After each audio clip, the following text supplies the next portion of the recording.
안녕하세요. 여러분은 열리지라는 나무에 대해 들어보신 적이 있으신가요? 예전에 아내와 함께 등산에 간 적이 있는데 그곳에 두 나무가 뒤엉켜 하나의 나무가 되어 있는 걸 본 적이 있어요. 아내가 그 나무를 열리지라고 하더군요. 처음 보는 나무 모습에 마냥 신기하게만 봤었는데 아내가 그 나무처럼 우리도 한 몸으로 오래오래 같이 살자는 말을 했었어요. 꼭 같이 하자고 했는데 그 말을 했던 사람은 약속을 지키지 않고 먼저 저 세상으로 떠났습니다. 많이 그립습니다. 보고 싶다고 찾아갈 수 있는 곳이 아니니까요. 그래서 그리움에 사무친 제 마음을 이곳에서 풀고 싶어 사연을 적어봅니다. 우리 부부의 이야기 시작해 볼게요. 아내와는 20대 어린 나이에 술자리에서 만났어요. 친구 생일에 다 같이 모여 한잔했는데 그때 동숙한 사람이지요. 친구 애인의 여자친구였는데 청순하고 조신한 모습에 제가 첫눈에 반해버렸어요. 그래서 그때 이후 졸졸 따라다니면서 사귀자고 했죠. 그때 아내는 저에게 별로 관심이 없었습니다. 그도 그럴 것이 당시 제가 좀 양아치처럼 행세하고 다녔거든요. 젊은 연기에 그게 멋있어 보여서 껄렁하게 하고 다니니 어느 여자가 저에게 호감이 생기겠습니까? 그런 것도 모르고 이렇게 멋있는 남자에게 왜 안 반하는지 이상하다는 생각이었죠. 저는 포기하지 않고 계속해서 아내를 쫓아다녔어요. 정말 귀찮을 정도로 따라다녔더니 마지못해 만나주더군요. 착한 마음에 매정하게 거절하지 못해서 여지를 준 것이 못난 저와 결혼으로까지 이어지게 된 겁니다. 그때 아내가 끝까지 저를 외면했다면 어쩌면 더 행복하게 살지 않았을까 하는 생각도 해요. 지난 세월 워낙 못난 남편이었기에 더욱 마음이 아픕니다. 우리는 연애를 하게 되었고 2년 정도 사귀었을 때 슬슬 지겨워졌어요. 제가 좋다고 따라다녀 놓고 마음이 식었다며 딴 여자를 만나고 질이 안 좋은 친구들이랑 도박도 하고 술에 쩔어지내며 여자친구의 마음을 아프게 했어요. 오빠, 오늘도 여기 있는 거야? 이제 집에 가자. 빌린 돈도 아직 다 못 갚았는데 또 이러면 어떡해? 시끄러워. 네가 뭔데 이래? 네가 내 마누라냐? 뭐야, 너 게임 할 거야 말 거야? 해. 할 거야. 좀 저리 가. 너 때문에 아무것도 안 돼 진짜. 오빠, 제발 나랑 같이 가자, 어? 저리 안 가? 좋은 말로 할 때서 꺼져라. 오빠. 담배 연기 자욱하고 남자들만 수두룩한 도박장에 여자친구는 어울리지 않는 사람이었어요. 술에 취하고 도박에 미쳐서 제정신이 아닌 사람들을 무서워하면서도 저를 데려가라는 의지 하나로 그 더러운 곳에 자기 발로 들어와 저를 챙겼어요. 잃은 돈 때문에 눈이 돌아간 저는 그런 여자친구의 모습을 보지 못하고 거슬리게 하는 게 마냥 짜증만 났었어요. 그래서 그 마음을 고마워하지 않고 저리 가라고 윽박만 질렀죠. 상처 입은 마음에 그 큰 눈에서 눈물이 흘렀지만 신경 쓰지 않았어요. 오히려 찡찡거리는 모습에 짜증만 났고요. 꿈쩍도 않는 저를 포기하고 빈손으로 도박장에 나서는 아내의 뒷모습이 눈에 들어왔지만 그저 후련하기만 했어요. 그 일이 있고 며칠 동안 여자친구에게서 연락이 없었어요. 제 전화를 받지도 않고 그때는 따로 연락하며 만나는 여자도 있었기에 이참에 헤어지면 되겠다 그런 못난 생각을 했어요. 하지만 돈도 없고 겉멋만 들은 저에게 여자들이 오래 붙어있을 리 만무했어요. 곧 다 떨어져 나가고 저 혼자 남았을 때 여자친구가 생각이 났습니다. 염치 없게도 다시 찾아갔어요. 혼자 남겨주고 보고 자꾸만 여자친구 생각이 났고 왠지 이 여자 놓치면 안 되겠다는 생각이 들었거든요. 주위의 지인들도 놓치면 안 된다고 그러고 그래서 비겁하게 다시 찾아갔어요. 연락을 받지 않으니 퇴근하는 시간에 길목에서 기다리다 마주쳤어요. 저를 보고는 안색이 바뀌더니 곧장 피해가더군요. 잠깐만 얘기 좀 하자. 오빠랑 할 얘기 없는데요. 미안아. 내가 잘못했어. 이제 네 말 잘 들을게. 우리 다시 만나자. 다시 만나자는 말을 나한테 하고 싶어요? 사람이 어쩜 염치도 없이. 나도 알아. 내가 잘못한 거. 한참 부족한 거 아는데 나한테는 너밖에 없어, 미안아. 사람 마음 가지고 장난치지 마요. 말은 싫다고 하면서 가던 길에 멈추고 눈물을 보이는 여자친구를 바로 안아줬어요. 너무 미안하고 이렇게라도 내 말을 들어줘서 고맙고 이번에 이 사람 놓치면 나는 끝장이라 생각까지 들었어요. 그동안 보이지 않았던 여자친구의 눈물이 그날 제 가슴 깊숙이 박혔고 이번이 마지막 기회라는 생각이 강하게 들었습니다. 그래서 마음 먹었어요. 다시는 이 여자 눈에 눈물 안 흘리게 하겠다고요. 정신을 차린 저는 그때부터 미친 듯이 돈을 벌었어요.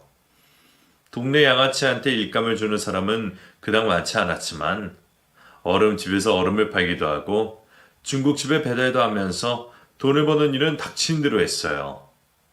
다들 변한 저를 보며 어리둥절했고 갑자기 개과천선했다며 죽을 때가 됐냐고 말하는 사람도 있었어요. 그때 그렇게 열심히 돈을 벌었던 이유는 여자친구와 결혼이 하고 싶어요. 먹여 살린 능력이 있다는 걸 여자친구 집에 보여주고 당당히 결혼하겠다는 허락을 받고 싶었어요. 젊은 놈이 눈에 불을 켜고 돈을 버니 정말 벌리더라고요.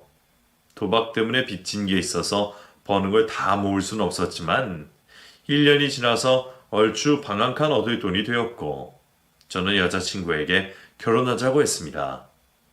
솔직히 잘난 남자들 발톱에 때만큼도 안 되는 벌이였지만 그 여자와 꼭 결혼하고 싶었어요. 그래서 무대뽀로 밀어붙였고 결국 우리는 결혼을 하게 됐습니다.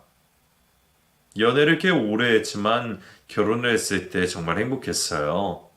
내 가족이 생겼다는 거, 내가 책임질 사람이 생겼다는 게 저에게 큰 의미였거든요.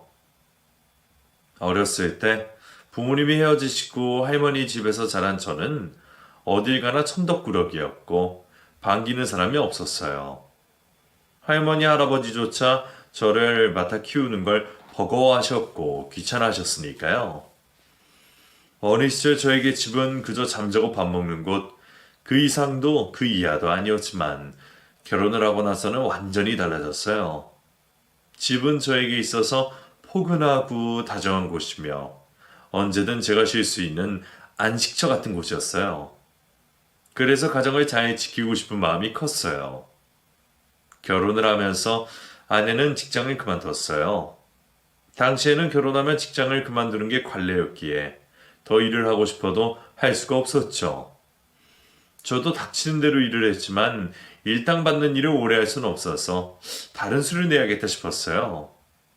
뭘 하면 좋을까 고민을 하고 있는데 아내가 과일 트럭을 같이 해보자고 하더군요. 과일 장사? 장사 아무나 하나? 그거 힘들어. 세상에 안 힘든 일이 어딨어요. 이렇게 돈 벌어서 언제 집 사고 애 키워. 장사를 해야 큰 돈 벌 수 있대. 한 번도 안 해봤는데 우리가 할 수 있을까? 당신이나 나나 이렇게 젊은데 무슨 걱정이야. 우리 둘이 하면 다 잘 될 거예요. 그걸로 아내와 저는 과일 트럭을 장만해 장사를 시작했어요. 차를 살 돈도 여유치 않아서 덜덜거리는 낡은 트럭을 구해서 다녔고 하루 24시간 잠자는 시간 외에는 목이 좋은 곳을 물색해 다니며 장사를 했어요. 처음에는 남는 게 별로 없었어요. 처음 해보는 일이니 샘도 느렸고 과일이란 게 생물이라 보관이 오래되지 않았거든요. 잠시만 파는 게 늦으면 상품 가치가 떨어져 원가보다 낮은 금액으로 떨이를 해야 했어요. 그러니 남는 게 뭐 그리 많았겠어요. 몇 달 동안 생활비도 안 나오는 걸 보며 포기를 해야 하나 싶었지만 아내가 말렸어요. 겨우 몇 달하고는 포기하냐면서요. 벌이가 시원찮아 저는 때려치우고 싶은데 아내는 그러지 말라고 했어요. 분명 제대로 하면 돈이 될 거라면서요. 아내의 말에 별 수 없이 마음을 돌려 과일 장사를 계속했는데 사계절을 보내고 나니 얼추 장사하는 요령을 알 것 같았어요. 그때부터 돈이 되기 시작했어요. 아내 말대로 과일 장사는 우리 부부에게 큰 기회가 되어줬어요. 트럭에서 장사를 하다가 몇 년 뒤엔 작은 상가를 하나 얻게 되었고, 그곳에서 집도 사고 자식들 공부도 시키고 남들처럼 살 수 있게 됐어요. 365일 쉬는 날 하루 없이 명절날조차도 가게 문을 열며 장사를 꾸준히 했고, 몸이 아픈 날에도 약을 먹어가며 참아냈어요. 그렇게 하다 보니 가게의 단골도 늘고 동네에서 제일 유명한 과일 가게가 됐습니다. 그때는 돈통에 돈이 돌아가는 것도 모르고 일을 했어요. 그 정도로 바빴고요. 장사하느라 자식 둘 크는 것도 모르고 그렇게 살았어요. 아이들이 태어나자 장모님께 부탁을 드려서 맡겨놓고 과일 가게를 지켰어요. 애 낳은 지 한 달도 안 돼서 다시 일하러 나오는 아내를 보며 얼마나 미안하던지. 혼자 가게 일을 하니 매출이 떨어지는 건 당연했어요. 그걸 못 견디하던 아내는 핏덩이를 떼놓고 가게로 나왔고요. 돌아보면 정말 악착같이 그렇게 살았습니다. 없는 집에 씹어서 능력도 없는 저한테 코가 끼어서 평생 고생만 했어요. 아내는 인건비를 제일 많이 아까워했어요. 직원을 써서 일을 시켜보면 본인 마음에 안 드는 거죠. 그래서 다시 손을 보고 정리를 했어요. 그러니 직원을 쓰나마나 상황이 되니 결국 자신이 다 하더군요. 새벽 시장부터 마감까지 하루 종일 가게를 지키고 있으면 힘이 들 텐데도 절대로 먼저 집에 들어가는 일이 없었어요. 그렇게 열심히 매일을 살았고, 아이들이 다 자랄 때쯤 저희는 제법 큰 청과상을 운영하게 되었어요. 청과상도 아내가 하자고 해서 했는데 과일만 팔아서는 더 이상 안 되겠다며 그동안 벌었던 거 다 투자해서 청과상사를 하게 됐어요. 전 재산을 다 털어서 시작했기에 솔직히 저는 많이 불안했어요. 이미 동네에 큰 청과상이 있었거든요. 우리보다 훨씬 빨리 자리 잡은 곳이라 너무 늦은 건 아닌가 걱정이 됐는데, 아내에게 미래를 내다보는 해안이 있는 건지 장사가 생각보다 잘 됐고, 이미 있던 청과상보다 손님이 더 많아지기 시작하더니 결국 그 상사는 문을 닫게 되었어요. 그래서 우리 가게가 동네에서 유일한 청과상이 되었고, 그때부터 월급 점장을 두고 저희는 일선에서 물러나게 됐어요. 당신이 점장 두져갈 줄은 몰랐어. 남의 손에 일 맡기는 사람이 아닌데 어떻게 그런 결심을 했어? 우리도 이제 나이 들어서 몸 힘들잖아요. 당신도 허리 아파서 일하는 거 무리고. 아이, 몸 아픈 거야 하루 이틀 일인가? 그래도 할 건 해야 한다고 해놓고. 그땐 그때고요. 이젠 이만큼 해놨으니 시험이 해도 될 것 같아서 그래요. 그래 잘 생각했어. 이제 우리도 남들처럼 돈 쓰며 살자. 너무 일만 하면서 살았어 당신. 그래요. 우리도 이제 누리면서 살아요. 어쩐 일인지 돈 쓰자는 말에도 그러자고 놀러 가자는 말에도 그러자는 게 이상했어요. 절대로 허투루 돈 쓰는 사람이 아닌데 농담 삼아 하는 말을 다 들어주는 거죠. 뭔가 평소랑 다르다는 느낌은 들었지만 그저 이 사람도 나이를 먹어가나 보다 그렇게 여겼어요. 나한테 털어놓지 못하는 이야기가 있다는 걸 전혀 눈치채지 못하고요. 아내가 저에게 숨긴 비밀을 알게 된 건 일을 시게 된 지 보름 후였어요. 한 번도 단 둘이서 여행을 간 적이 없었는데 처음으로 기분 전환 삼아 산을 찾았어요. 산길을 눌러 산책로가 깔려있는 곳이었는데 높지 않아서 걷기가 좋은 곳이었죠. 그곳에서 아내와 함께 열리진 나무를 보았어요. 종이 다른 두 나무가 얽혀있는 건 희귀하다고 안내문에 적혀 있었는데 그 나무를 보며 아내가 말을 했죠. 여보, 정말 신기하죠? 그러게 희한하네. 나무가 서로 어깨 동무하고 있는 것 같기도 하고. 얼마나 서로를 위하면 두 나무가 저리 한 몸이 되어 있을까요? 아무도 떼어놓을 수 없도록 꽉 붙들고 있는 게 사람 같구만 그래. 우리도 저 나무처럼 끝까지 함께 했으면 좋겠어요. 당연하지. 나는 이제 당신 없으면 못 살아. 당신도 그렇지 않아? 네, 그럼요.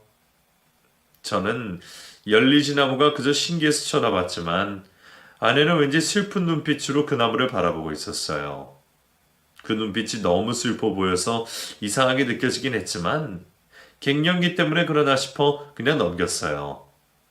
산길 끝까지 갔다가 장거리를 온 탓에 그 근처에 숙박을 하기로 하고 숙소에 들어가 쉬는데 식사도 제대로 못하고 사람이 영 이상하더군요. 피곤해서 그렇다고는 하지만 안색이 너무 안 좋았어요. 그 밤에 집으로 돌아가야 하나 고민하고 있는데 아내가 갑자기 복통을 일으켰어요. 여보, 왜 그래? 미연아. 나 너무 아파. 아파, 여보. 어디가? 배가 아파? 여보, 나 좀 살려줘, 여보. 병원에 가자. 일어날 수 있겠어? 정신 잃지 말고, 여보. 병원 가자. 얼마나 아픈지 순식간에 이마에 식은땀이 흘렀고 배를 움켜쥔 아내는 움직이지 못했어요. 제가 데리고 병원에 갈 상황이 안 될 것 같아 119로 불러 급히 인근의 병원으로 갔습니다. 응급실로 들어가 진료를 받는 동안 통증이 줄어들지 않아 곁에서 마음 졸이며 지켜봤어요. 행여나 어찌 될까봐 자리를 비우지도 않고 아내 곁을 꼭 지키고 있었죠. 아내를 진료한 의사는 저에게 큰 병원으로 가야 될 것 같다고 말했고 왜 아픈지 모르는 저는 답답하기만 했어요.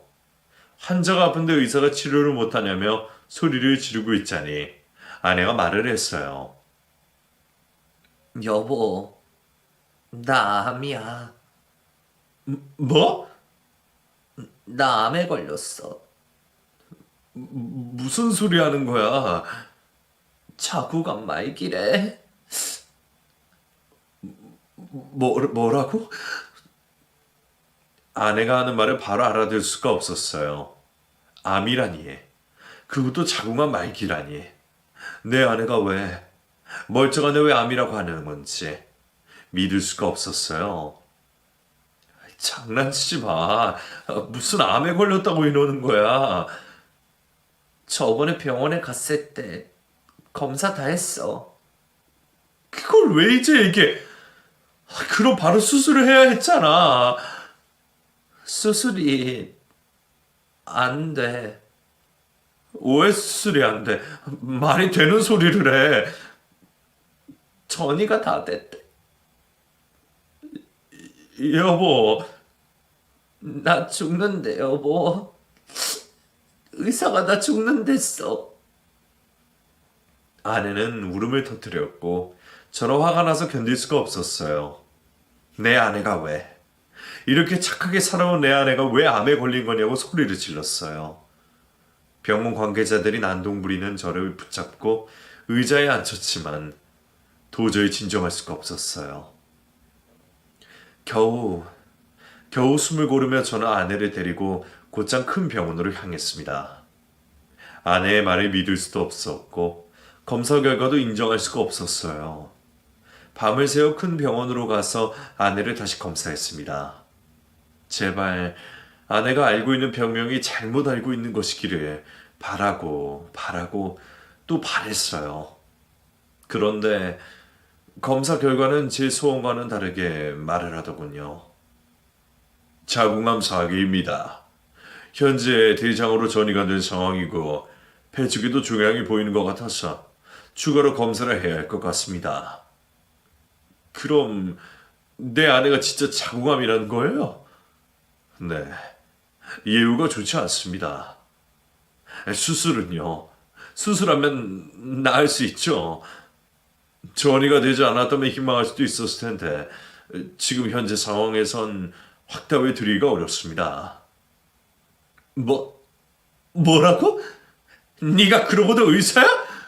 의사면 병을 고쳐야지. 그런 말이 어딨어?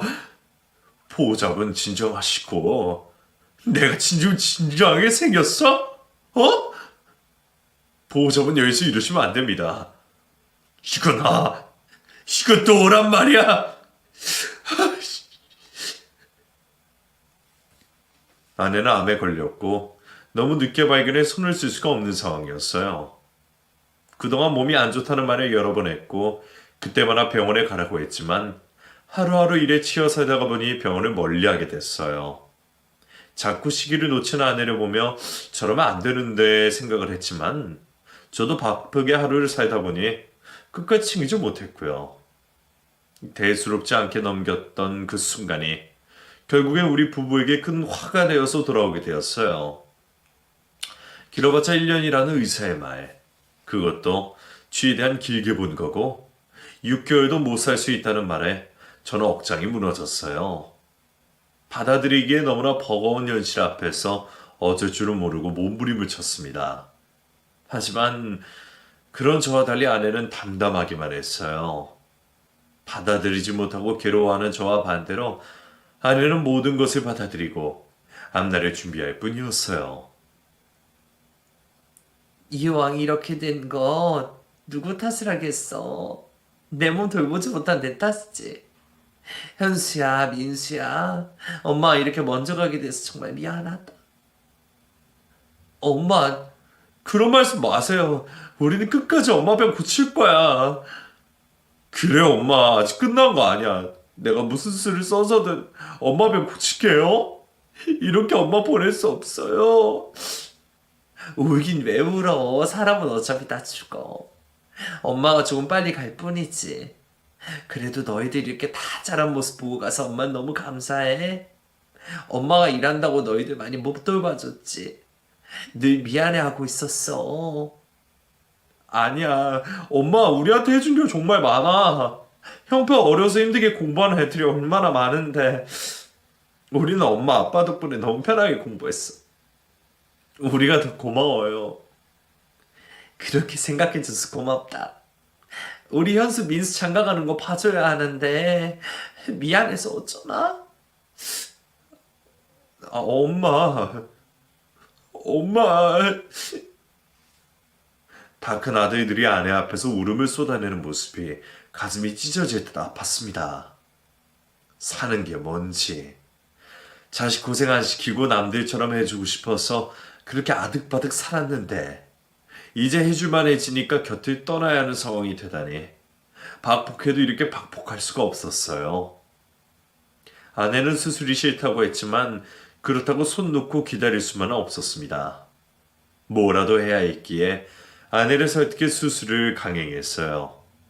제발 조금이라도 희망이 있길 바라는 마음으로 수술을 했지만 뒤따라오는 항암 치료에 아내가 많이 힘들어했습니다. 독한 약 때문에 머리카락도 다 빠지고 먹는 것도 제대로 소화시킬 수가 없었어요. 토하는 게 일상인 병원 생활에서 저는 한시도 아내 곁을 떠나지 않았습니다. 지난 세월 내 수족이 되어서 집안을 일으킨 것처럼 이제는 제가 아내의 수족이 되어줄 차례였어요. 여보, 자? 아니 일어났어. 왜 필요한 거 있어? 나 꿈을 꿨는데 우리 아버지가 나왔어. 장인어른?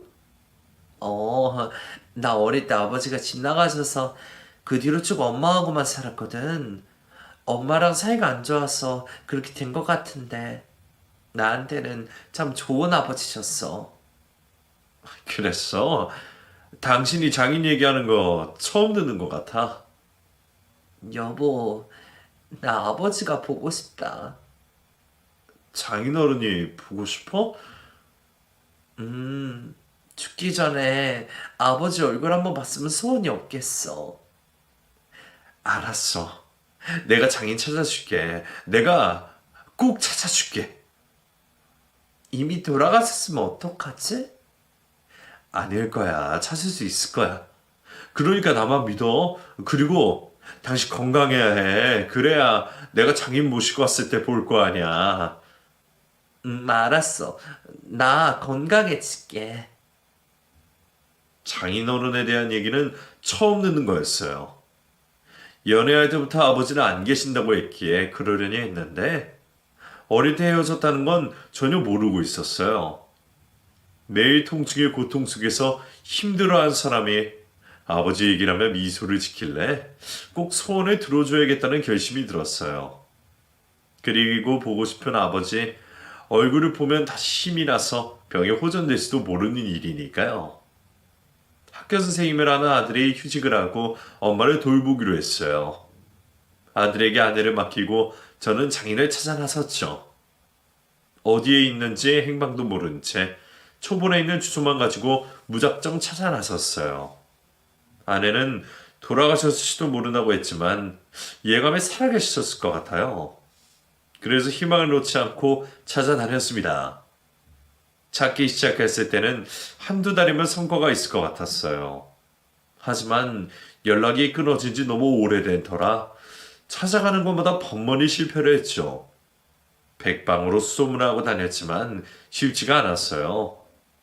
딸의 병 때문에 몸져 누우신 장모님께 여쭤보는 것도 여의치 않아서 아주 적은 정보로 찾아다니니 더 시간이 걸리는 것 같았고요.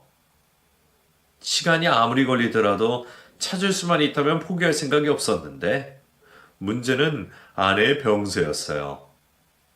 아내가 기다려주기만 한다면 무슨 수를 썼든 찾겠는데 안타깝게도 병이 점점 깊어지고 있었어요. 병원에서 더 이상 찾아가 보이지 않자 아내는 집으로 가고 싶다고 했고 집에 옮긴 이후엔 위독하다는 아들의 전화가 몇 번이나 걸려왔어요. 아빠, 이제 집에 오셔야 해요. 엄마가 상태가 안 좋으셔. 어떤데 그래? 의식도 없으시고 식사도 못 하시고 엄마 곧 죽을 것 같아. 그런 말 하는 거 아니야. 네 엄마 그렇게 무정한 사람 아니다. 아빠 기다려 줄 거야. 그러니까 너도 걱정하지 말고 엄마 잘 모시고 있어. 아빠 그냥 집에 오시면 안 돼요? 이대로 엄마 가시면 어떡해요. 그래 알았다. 지금 가는 것만 확인하고 집에 가마. 그러니까 엄마 잘 보고 있어. 알겠지? 근데 몸 조심하세요. 어냐? 이번엔 진짜로 찾을 수 있을 거라고 생각하고 가면 늘 허탕이었어요. 애써 찾아간 곳에서 못 찾을 때는 실망감도 있었지만 아내를 생각하면 주저하고 있을 수가 없었죠. 아내가 위독하다는 아들의 전화만 여러 번. 이번에는 진짜 집으로 돌아가야 할 것 같은 생각에 마지막으로 찾은 곳에서 기적적으로 장인어른을 찾을 수가 있었어요. 저기 어르신, 혹시 조남이 박민자 환자 맞으십니까? 내가 박민환인데 누구쇼? 드디어 만났네요, 장인어른. 뭐? 장인어른? 박미연이라는 딸이 있으시죠? 제 처입니다. 미연, 우리 미연이 얘긴가? 네, 맞습니다. 우리 미연이가 날 찾아 이 애비를. 네, 아주 많이 보고 싶어 합니다. 그래, 그랬구나. 장인어른은 딸이 찾는다는 말에 눈물을 글썽이며 아내의 이름을 몇 번이나 되뇌이셨어요. 자기는 여든이 훨씬 넘은 나이에도 꼿꼿하셨고 정정한 모습을 보며 일찍 병이 든 아내가 제 탓이 확실한 것 같아 마음이 더욱 무거워지더군요. 내가 고생을 많이 시켜서 병이 난 게 맞는 듯 했어요. 천근만근 무거워지는 마음을 추스리며 자인에게 서둘러 본론을 얘기했어요. 아내에게 시간이 많지 않기에 한시가 바빴으니까요. 장인어른, 저와 함께 아내를 보러 가주십시오. 우리 미연이가 아직도 예비를 잊지 않고 있어준 건 고마우나 내가 무슨 낯으로 그일 봐.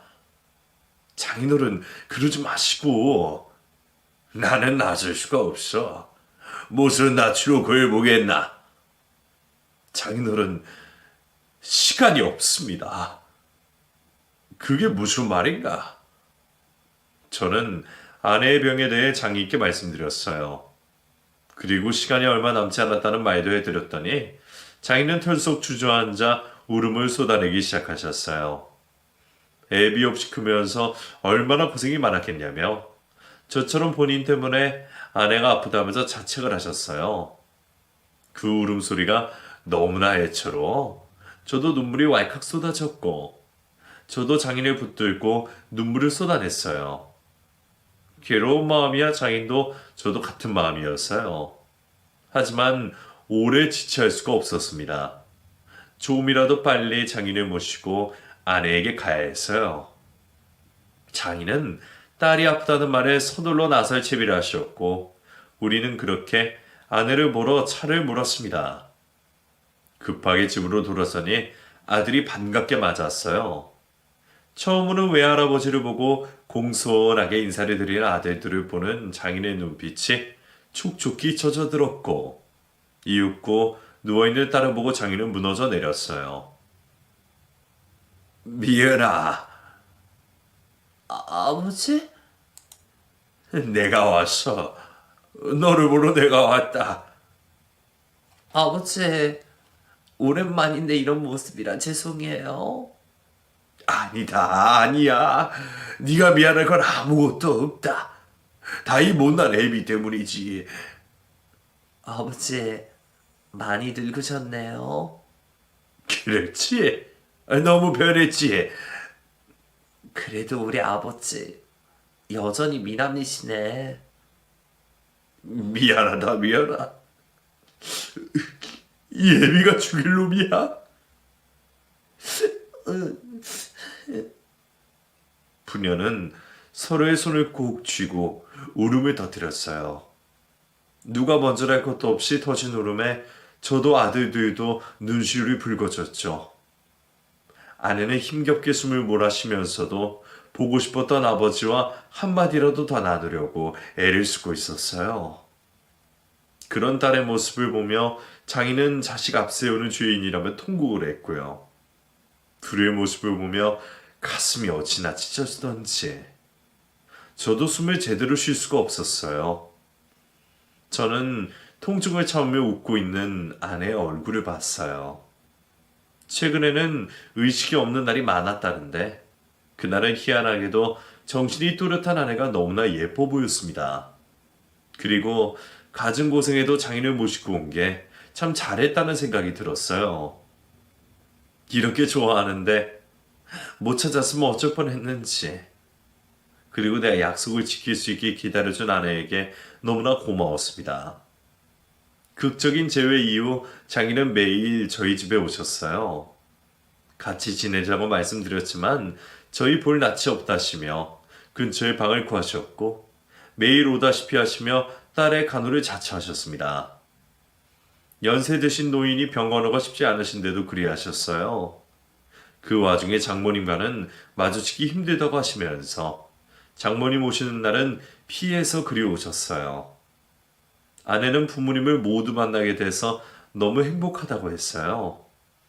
덕분인지 한동안 통증도 덜하고 혈색도 좋아지는 것 같았고요. 차도가 있는 것 같아서 희망이 생겼어요. 하지만 그 희망이 오래가지 않았습니다. 아내의 잠자리를 챙겨주고 그 곁에 고된 몸을 뉘었어요. 이미 잠이 들었는지 새근새근 자는 아내의 얼굴을 보고 저도 눈을 감았죠. 하지만 얼마 지나지 않아 쌕쌕거리는 소리에 깜짝 놀라 불을 켜니 이미 아내의 숨이 넘어가고 있었어요. 여보, 미연아! 정신 차려, 미연아! 여보, 이제 마지막인가 봐.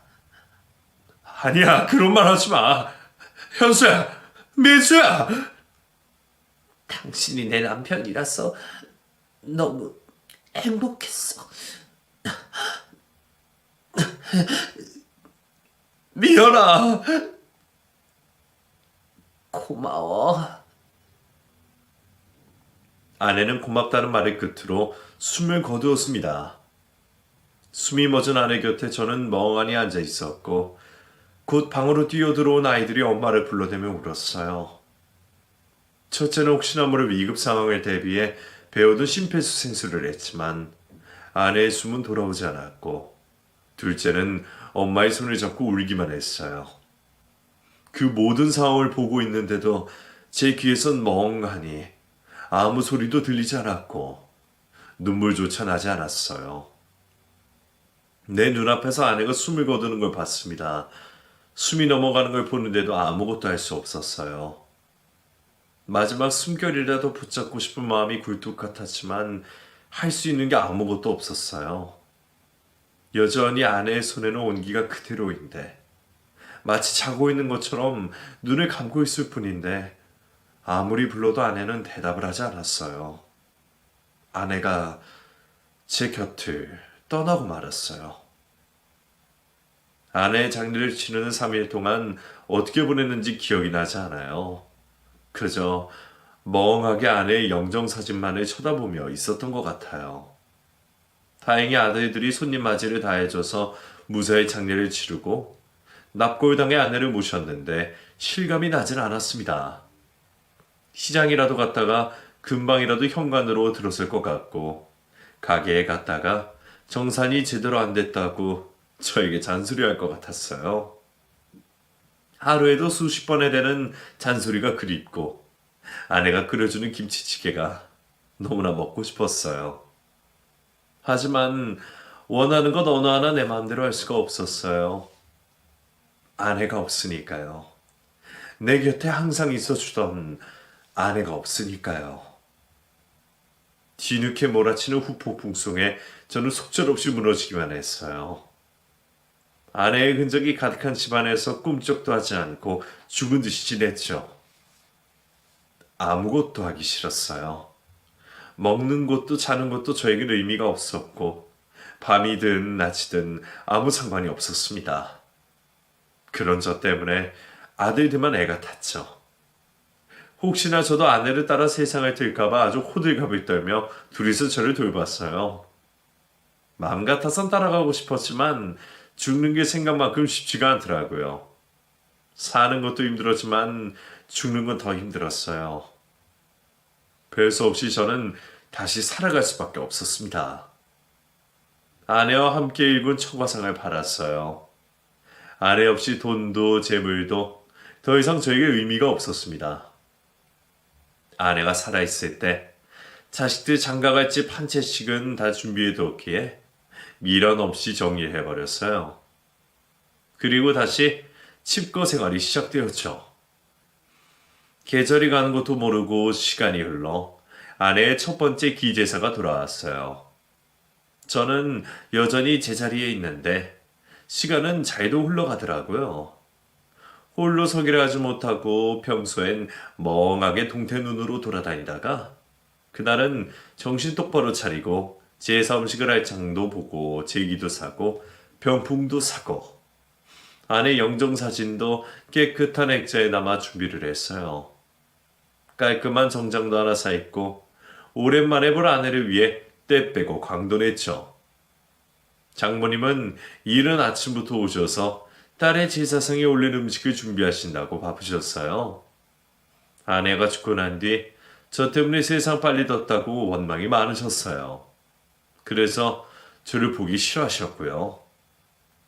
1년 내내 한 번도 저를 찾지 않으셨는데 딸 제사 날에는 얼굴을 비추셨어요.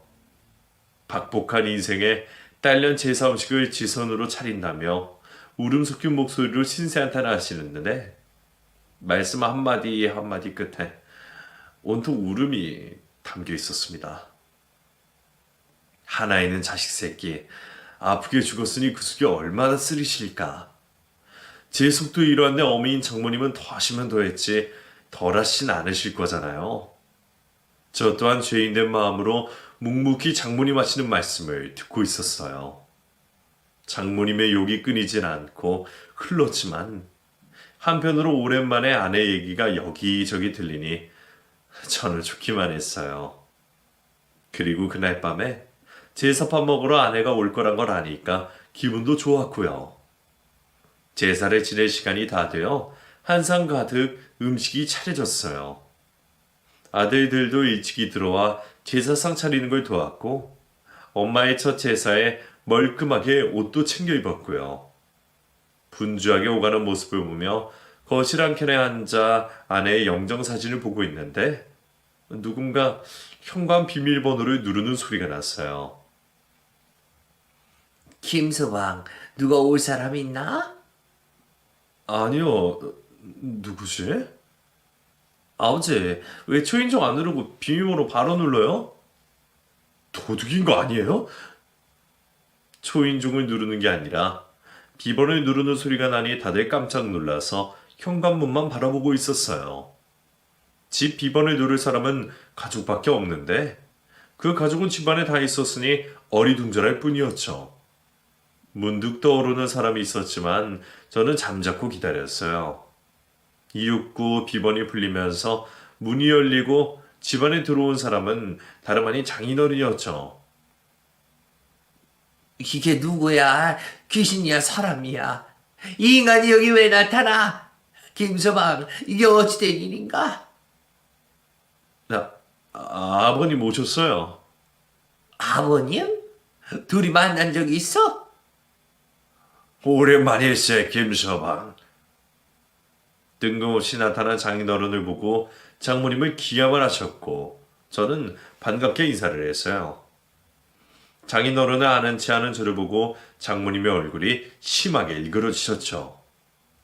장인어른은 장모님을 마주하고 멋쩍은 듯 현관 앞에서 더 이상 집 안으로 들어오지도 못하고 서 계셨고 아이들은 외할아버지를 맞으며 인사를 하고 있었어요. 장모님은 그 모든 광경을 보고 너무 놀라서 황당해 하셨어요. 현수, 민수도 인간 안면이 있는 거냐? 도대체 우리 애들한테 무슨 짓을 하고 다닌 거야? 김서방 이건 아니지. 나한테 자네가 이러면 안 되지. 어머님 진정하세요. 내가 진정하게 생겼나? 저 인간이 어떤 인간인데 저 자식 버리고 지 살게만 찾은 인간이야. 그런데 감히 여길 찾아와 무슨 낯짝으로 나가. 당장 나가. 어머님 진정하세요. 제가 다 말씀드릴게요. 무슨 말? 집사람이 장인어른을 찾았어요. 뭐? 미연이가? 네. 그래서 제가 장인어른을 모시고 왔습니다. 애들 엄마가 마지막 소원이라고 했어요. 우리 미연이가 그런 말을. 세상에. 장모님은 아내가 아버지를 보고 싶어 했다는 말에 바닥에 주저앉으셨어요. 그리고 가슴이 치며 울기 시작하셨어요. 아이고, 우리 불쌍한 미연이 애비한테 버림받고 그게 얼마나 가슴에 사무쳤으면. 죽기 전에 지 애비를 보고 싶다고 해. 미연 엄마. 나 부르지도 말어, 끔찍한 인간아. 네가 그렇게 집 나가고 나랑 미연이랑 얼마나 힘들게 살았는지 알아? 세상에 지새끼 버리고 가는 내리가 어디 있어? 나하고 미연이가 어떻게 살든 신경도 안 썼잖아.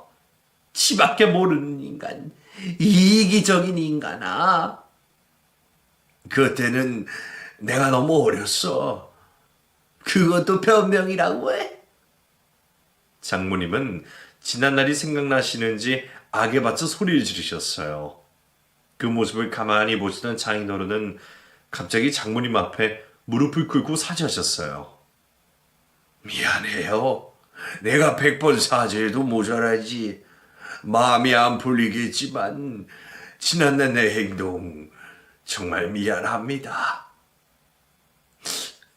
미안하다고 말만 하면 다냐고. 내 억울한 인생 그 한해 누가 다 풀어줘. 정말 미안해요. 정말 미안해. 장인어른은 통곡하는 장모님 곁에서 계속 미안하다는 말만 되풀이하셨어요. 백발의 노인이 무릎까지 꿇고 아내에게 용서를 구하고 있었어요. 장모님은 그쪽으로 눈길도 돌리지 않고 흐느껴 오시기만 했고요. 그럼에도 장인은 끊임없이 사과하셨어요. 결국 손이 풀리진 않았지만 마지못해 장모님은 사과를 받아주셨고 장인어른은 고맙다고 했습니다. 상황이 진정이 되고 드디어 아내의 첫 제사가 조용히 치러졌어요. 아들들도 한 명씩 엄마에게 술잔을 올렸고 저도 보고 싶은 아내에게 잔을 올렸어요. 부디 그곳에서 아픔 없이 행복하길, 지난 고통들 모두 잊고 행복하게만 지내길 그리 빌었어요. 그날 첫 제사를 지내며 아내가 기분 좋게 다녀간 것 같은 느낌이 들었어요. 자신이 사랑하는 사람들이 모두 모인 자리에서 맛있게 제사밥을 먹고 간 것 같아 마음이 편안했는데 그날 꿈에서도 웃는 아내가 나왔거든요. 아픈 모습 하나도 없이 20살 그때의 예쁜 모습으로 다녀간 아내. 고통도 슬픔도 없는 곳에서 행복하게 지내고 있을 거라는 걸 저는 믿고 있습니다. 그 뒤 아내의 제삿날마다 장인어른과 장모님이 오셨어요. 1년에 한 번씩 꼭 오셔서 서로의 안부도 묻고 그리운 딸 생각도 하며 시간을 함께 보내셨어요. 첫 만남에 그리도 화를 내시던 장모님은 같이 늙어가는 옛 남편을 부드럽게 바라봐 주셨고 그날만큼은 서로의 살아온 인생 얘기를 하며 동무처럼 지내셨어요. 그렇게 매년 힘든 걸음을 해주시던 장인어른은 몇 년 뒤 돌아가셨어요. 그리고 장모님은 아직도 딸의 제삿날에 저희 집에 찾아오십니다. 이제는 연세가 많아서 다니시는 게 힘들어 하세요. 기운이 되실 때까지는 오시겠다고 하셨지만 그것도 얼마 남지 않은 것 같습니다. 아내를 보낸 지 10년이 넘어가는 지금 아들들은 장가를 가고 자식도 낳고 가정을 꾸려 행복하게 살고 있어요. 아내와 함께 마련해둔 집에서 각자의 가정을 꾸려 열심히 살고 있죠. 아내의 제삿날이면 두 며느리가 집으로 와 정성스럽게 음식을 준비하고 손주들이 아내의 제사상에 절을 올리고 있습니다. 그 모습을 보고 있으면 뿌듯해져요. 아내와 내가 일군 가정에서 또 가정이 만들어지고 자손이 태어나는 모습에 흐뭇할 뿐입니다. 저는 아직도 아내와 살던 집에서 홀로 지내며 아내를 그리워하고 있어요. 이제는 슬픔보다는 아련한 그리움으로 남아 추억을 벗삼아 살고 있죠. 누군가는 아직 살 날이 많은데 세장가 가라는 말도 해요. 그럴 생각이 전혀 없다고 하면 저더러 한심하다는 말도 하더군요. 죽은 와이프를 아직도 끼고 산다고요. 저는 그렇게 말하는 사람이 더 한심하게 느껴져요. 평생 곁에 있는 사람을 소중히 할 줄 모르고 살 테니까요. 진정으로 아낀다면 그런 말을 할 수 없다고 생각해요. 그렇죠? 남은 평생 먼저 간 아내만을 그리워하며 살 겁니다. 몸은 비록 멀어졌지만 마음만은 열리진 나무처럼 여전히 하나니까요. 우리는 끝까지 하나입니다. 제 이야기는 여기까지입니다. 긴 이야기 들어주셔서 고맙습니다. 부디 곁에 계신 분과 행복하시길 빕니다.